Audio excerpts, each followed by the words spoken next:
আসসালামু আলাইকুম। আশা করছি আপনারা সবাই ভালো আছেন। আমিও আপনাদের দোয়ায় ভালো আছি। আজকে আমি বানাবো চটপটি। প্রথমে আমি বুটগুলো ভিজিয়ে নিয়েছিলাম সারা রাত। এখন পরিমাণ মতো পানি দিয়ে 1 চামচ হলুদ দিয়ে ঢেকে দিয়েছি। আর 3টা আলু নিয়েছি আর একটা ডিম নিয়েছি। এইগুলো পাতিলে জায়গা হয় না বুট, তাই আলুটির সাথে একসাথেই সিদ্ধ করে দিতে চুলায় বসিয়ে দিলাম। দেখছেন, আমি দেখতেছি ভোট হচ্ছে কিনা, হয় নাই। তারপর আলুগুলো তো উঠাই নিলাম। তেঁতুলের টক বানানোর জন্য একটা পাত্রে তেঁতুলগুলো আমি কষলাই নিছি, তখন দেখি ময়লা। তখন এগুলো আমি আবার একটা ঝাঁকির সাহায্যে এটা ভালোভাবে চেলে নিচ্ছি আর কি। ময়লাগুলো দেখলেনি উপরে বেরিয়ে এসছে। লবণ দিয়ে দিলাম তেঁতুল টকে, পরিমাণ মতো চিনি দিয়ে দিব। যার যেরকম প্রয়োজন, যেরকম চিনি মিষ্টি খান সেরকম চিনি দিয়ে দেবেন।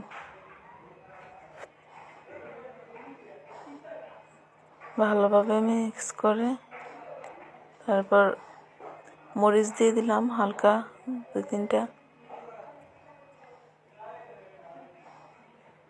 ফুচকা ভেজে নেব। আমি আসলে ফুচকা বানাতে চাই নাই, এগুলো আমার ভাই রুটি বানাচ্ছিল, তখন মনে হলো যে ওখান থেকে একটা রুটি নিয়ে একটু ভেজে। ভাবি নাই যে প্রত্যেকটাই ফুলবে, কারণ এটা হচ্ছে আটা, কোনো সুজি না, কিছু না, কোনো কিছু ছাড়াই এইগুলা ফুচকার মতন ফুলেছে, দেখতেই পারতেছেন। খাওয়ার জন্য রুটি বানাইছিল, ওখান থেকে নিয়ে আসছি।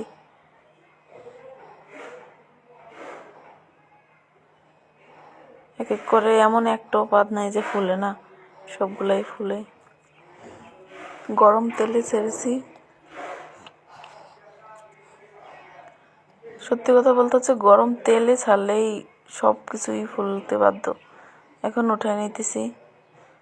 আরও কিছু ছিল, এগুলোও দিয়ে দিতেছি।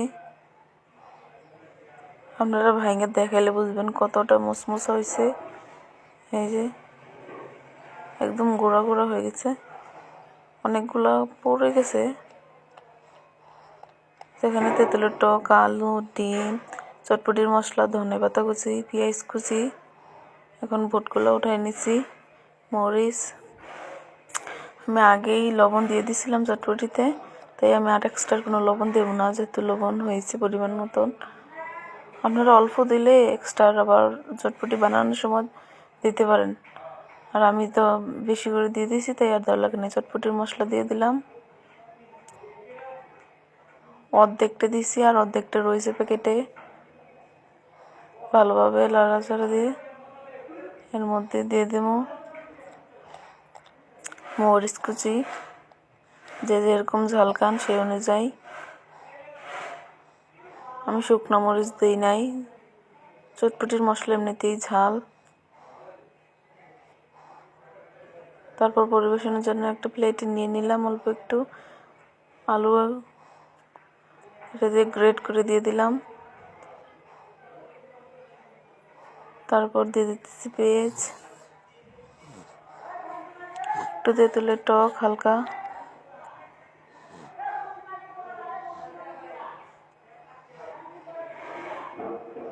ধনেপাতা কুচি,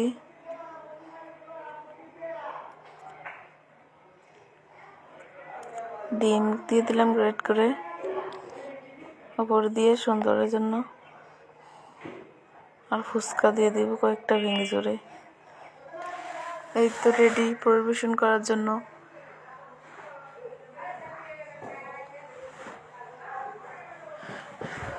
4-5 জনের মতন হয়ে যাবে। আধা কেজি বুট সিদ্ধ করছিলাম আমি। এই যে দেখতেই পাচ্ছেন কতটা লোভনীয় হয়েছে। আপনারাও চাইলে এরকমভাবে বানিয়ে খেতে পারেন।